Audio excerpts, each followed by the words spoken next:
Buenas tardes, amigos. Continuamos con Cartas de Cartay. Hoy vamos a hablar sobre Jesucristo, a petición de un amigo que me escribió en los comentarios diciéndome que ya es hora de que hablemos de Jesús, y exactamente vamos a hablar de Jesús.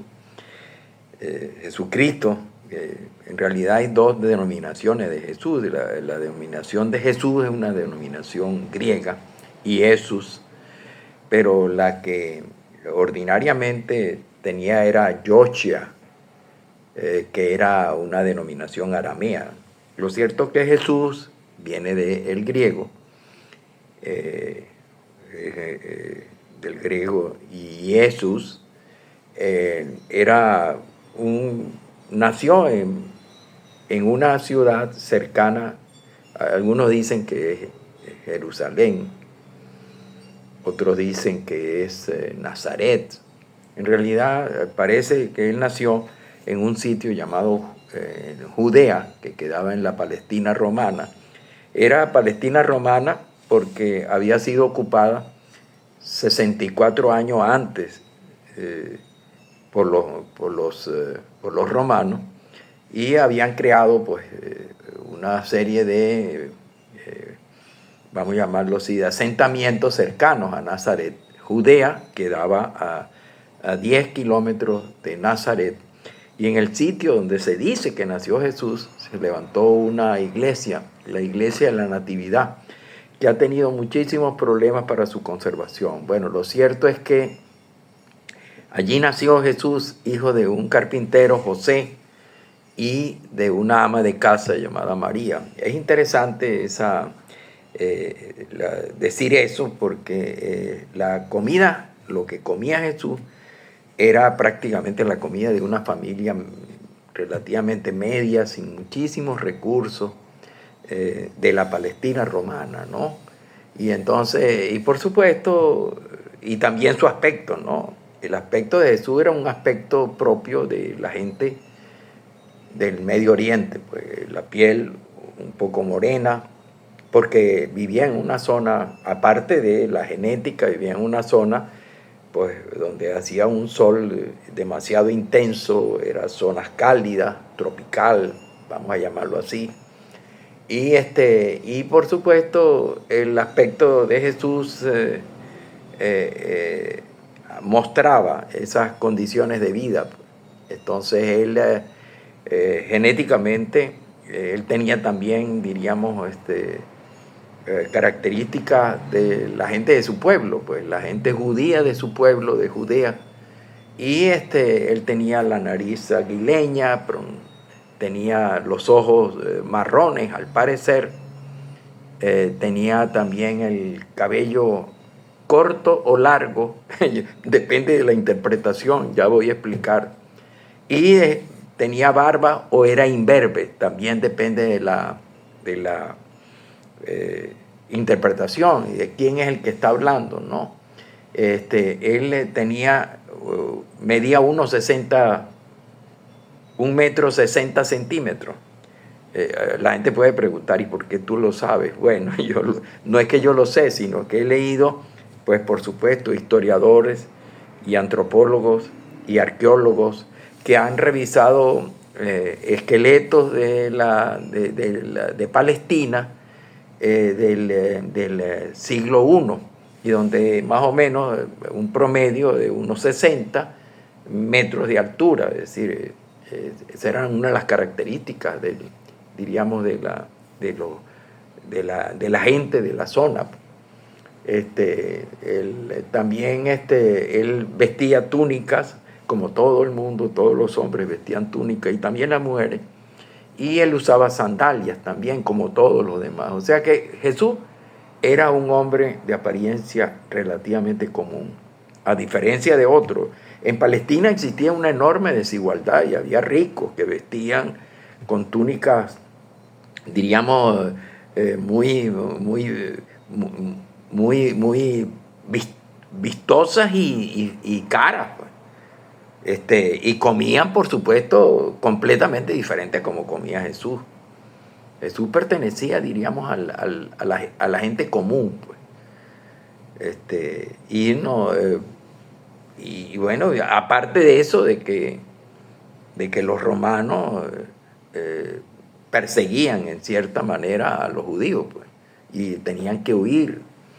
Entonces, bueno, Jesús más o menos es la misma característica de toda la gente de la zona. Cuando yo digo que depende de la interpretación, es que, por ejemplo, la iconografía, o sea, las primeras imágenes de Jesús, y comenzaron a desarrollarse en el siglo III después de Cristo. O sea, prácticamente 200 y tanto, casi 300 años después de su nacimiento y muerte. Y lo muestran, algunas lo muestran imberbe y con el pelo corto, como era la época. Pero incluso Pablo, en la epístola de Pablo, la epístola de los Corintios, en el Nuevo Testamento, en el Viejo Testamento, él decía, el Viejo Testamento es antes del nacimiento de Jesús, el Nuevo después del nacimiento de Jesús.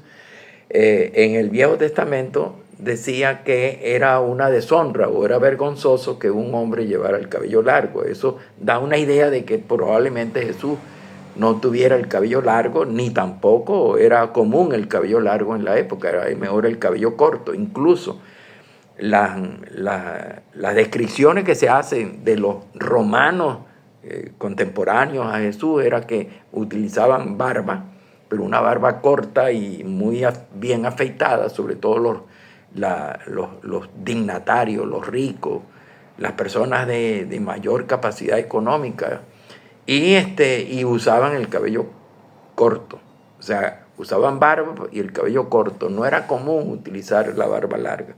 Esas interpretaciones o esas representaciones y de la imagen de Jesús comenzaron a desarrollarse a partir del siglo III y eran muy variables. Por ejemplo, en Macao, en China, presentan a Jesús con los ojos rasgados. En Etiopía presentan a Jesús con la piel más o menos negra, o sea, bastante oscura. O sea, que eso depende de cómo, porque no hay una representación oficial, no hay una imagen oficial de Jesús. Y entonces hay algunos, si ustedes ven cómo se ha occidentalizado la representación de Jesús, la imagen de Jesús, lo han presentado como un hombre con cabello largo, castaño, y también con ojos azules, lo cual no era muy común entre los palestinos de su época, ¿no? Bueno, y por supuesto hay diferenciación en la dieta, en la comida. Los ricos comían carne, por ejemplo, carne de diferentes procedencias, carne de res, carne de cordero, de oveja, y por supuesto pescado. En la gente como Jesús o la familia de donde Jesús provenía, probablemente lo que consumía era pescado. No con mucha frecuencia, pero sí comía pescado. El pescado se convirtió luego en un símbolo de la iglesia, de la secta que él desarrollaba, ¿no? Hasta el punto de que sus seguidores eran llamados pescadores. Y el pescado se convirtió como en una de las representaciones simbólicas del cristianismo. Bueno, el pan que se comía, los ricos comían un pan relativamente blanco, y mientras que los pobres comían pan moreno, un pan relativamente pan negro. El pan se hacía, en cualquier caso, se hacía en hornos de barro,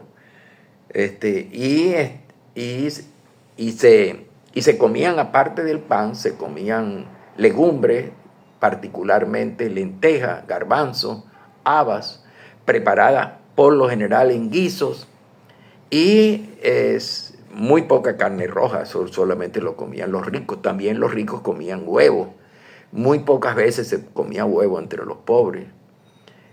Pero ambos tomaban vino y comían más o menos las mismas frutas propias de la zona árida y seca donde vivían, pues el dátil, higo, y probablemente granada.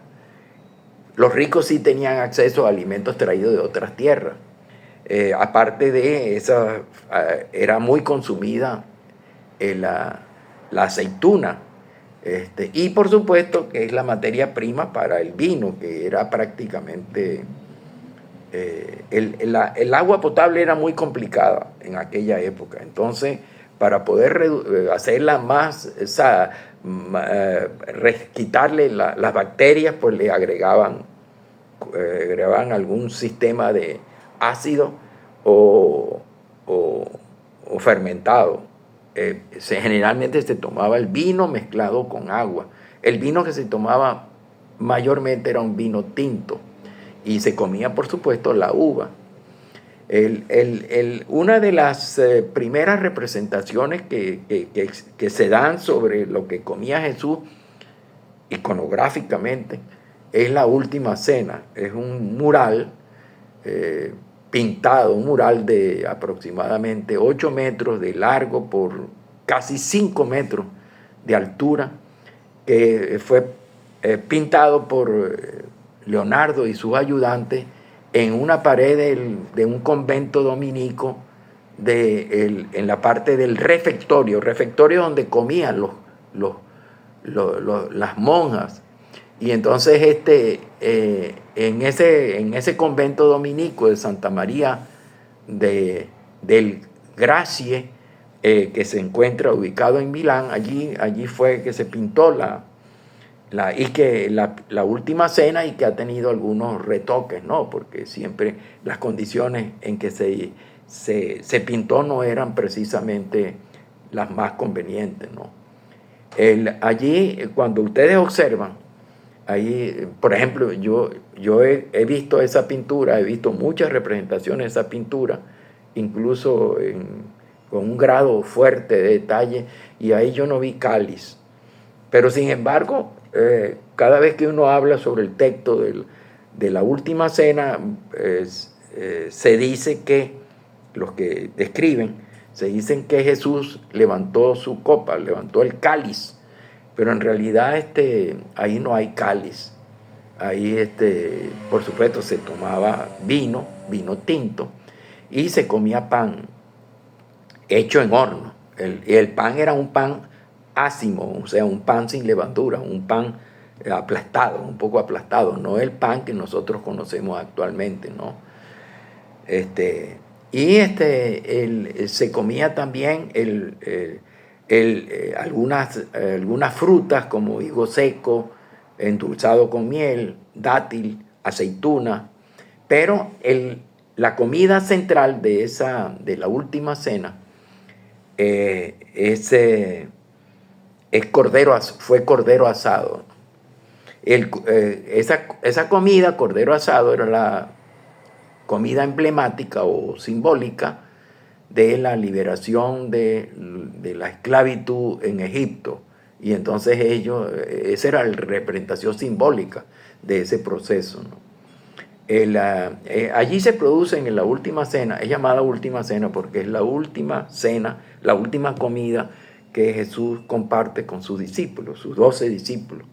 Y hace 2 o 3 cosas muy importantes allí. Una primera cosa que hace es que establece la Eucaristía, es decir, o la comunión, invita a los presentes, a los discípulos, a que coman pan y beban vino. El que coman pan, porque es una forma de testimoniar en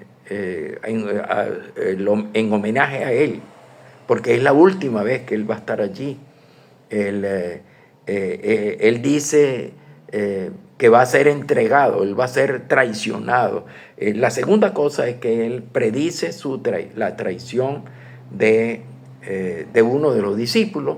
Allí había 2 discípulos que se llamaban Judas. Uno era Judas Tadeo, que no es lo amaba, que él amaba a Jesús, y el otro era Judas Iscariote, que vendió a Jesús a los romanos, ¿no?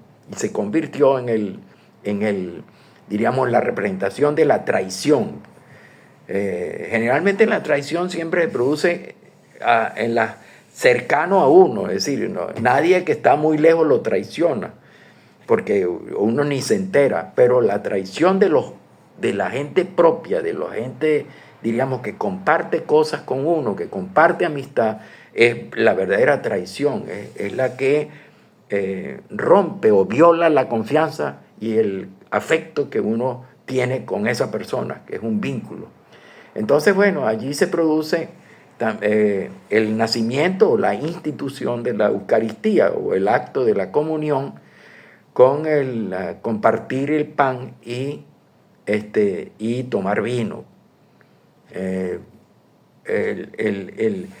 Se puede decir que más o menos eso que comía Jesús es prácticamente casi lo mismo que se come en las zonas pobres de la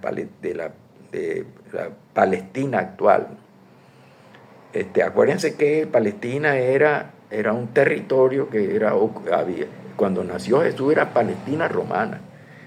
Había sido ocupado 64 años antes del nacimiento de Jesús.